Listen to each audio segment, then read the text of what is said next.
अहिल्याबाई गांव गरीब पार्टी से लड़िए। विश्राम पाल धनगर आपकी लड़ाई लड़ना चाहते हैं और निस्वार्थ भाव से।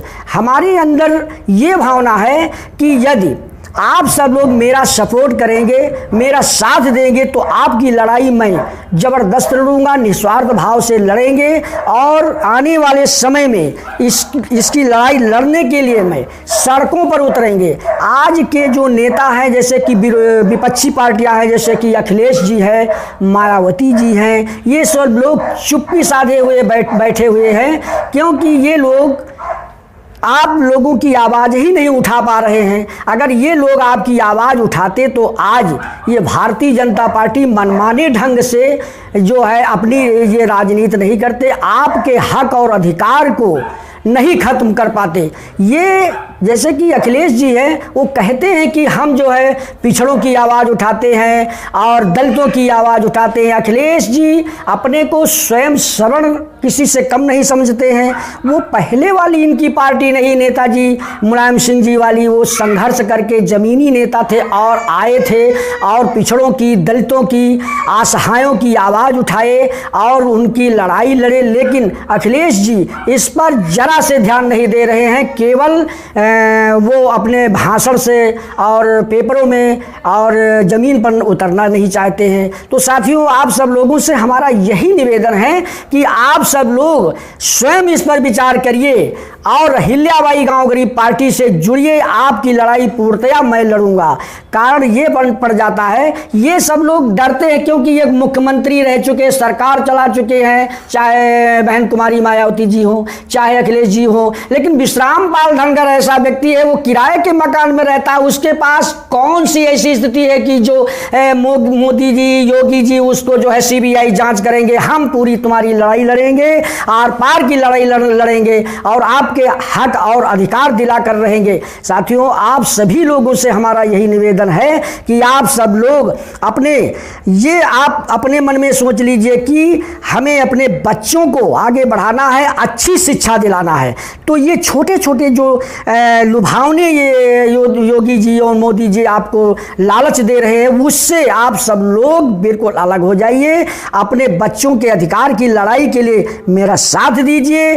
और कोई भी मेरे अंदर लालच नहीं है कि मैं मंत्री बनूंगा, मैं विधायक बनूंगा, मैं मुख्यमंत्री बनूंगा। अगर आप लोग चाहे तो हम हिस्सेदारी लेंगे, भागीदारी लेंगे राजनीति में, नहीं तो आपकी लड़ाई पूर्णतया मैं लड़ूंगा। जैसे कि अब इधर देख लीजिए कि स्वामी प्रसाद मौर्य है और उनको देख लीजिए कि वो केशव प्रसाद मौर्य हैं। अब ये सब लोग जो है केवल निजी स्वार्थ के लिए, अपनी कुर्सी बचाने के लिए वहाँ पर ये बोल भी नहीं पा रहे हैं। आप लोगों के विषय हक के अधिकार की लड़ाई नहीं लड़ पा रहे हैं। वो जानते हैं कि यदि हम अपने पिछड़ों की आवाज़ उठाएंगे, दलितों की आवाज़ उठाएंगे, शिक्षा की बात उठाएंगे, तो हमको जो है पार्टी से निकाल दिया जाएगा और मैं मंत्री के पद से हट जाऊंगा।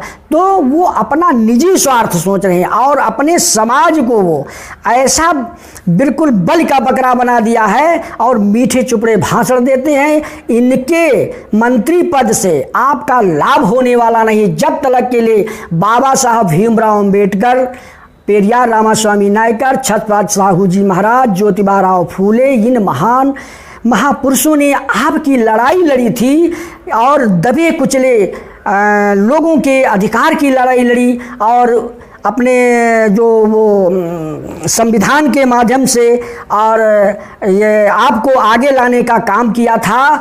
बैसाखी के रूप में आपको जो है संविधान में आरक्षण का एक दर्जा दिया गया था कि इस आरक्षण के माध्यम से आप सब लोग आगे बढ़ेंगे। आगे बढ़ करके आपको शिक्षा से शैक्षिक, सामाजिक, आर्थिक, राजनैतिक और सांस्कृतिक इन पांचों बिंदुओं में जो समाज जिस बिरादरी के लोग पीछे हैं, तो संविधान में ऐसी व्यवस्था बाबा साहब ने की थी कि उस व्यवस्था से, आरक्षण से आप सब लोग आगे बढ़ जाएंगे। आगे बढ़कर भाई अच्छी शिक्षा मिल जाएगी और जब शिक्षित हो जाएंगे तो आप अपना हक और अधिकार जान जाएंगे और नौकरियों में आगे जाएंगे और उसके बाद में फिर समाज में बराबर का हक और सम्मान मिलेगा।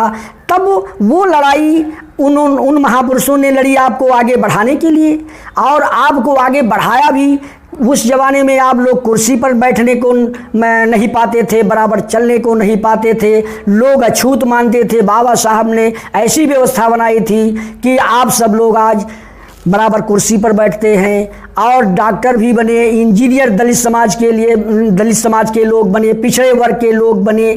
आज इस भारतीय जनता पार्टी ने उसको अच्छा नहीं लग रहा है कि चमार बिरादरी के कुर्सी पर बैठे, गड़रिया समाज के कुर्सी पर बैठे, मौर्या समाज के कुर्सी पर बैठे, दरोगा बने, येसो बने, डीएम बने और कप्तान बने, मुख्यमंत्री बने। ये लोग नहीं चाहते। ये आरएसएस के जो वो मनुस्मृति के आधार पर आरएसएस सबको ले जाना चाहती है, सबको वाह आडंबर में गुमराह करना चाहती है। आप सब लोग इससे दूर हो जाइए, और जब तक के लिए बाबा साहब के विचारों पर आप नहीं चलेंगे, बाबा साहब की नहीं मानेंगे, पेरियार रामास्वामी साहब की नहीं मानेंगे, छत्रपति साहू जी की नहीं मानेंगे, उनके विचारों पर नहीं चलेंगे, तब तक के लिए आप सब लोग पीछे रहेंगे, आपके बच्चे बर्बाद हो जाएंगे। आने वाली पीढ़ी आपसे सवाल करेगी कि आप सब लोग हमारे लिए क्या लड़ाई लड़ी, और इस भारतीय जनता पार्टी को आप सब लोगों ने बनाया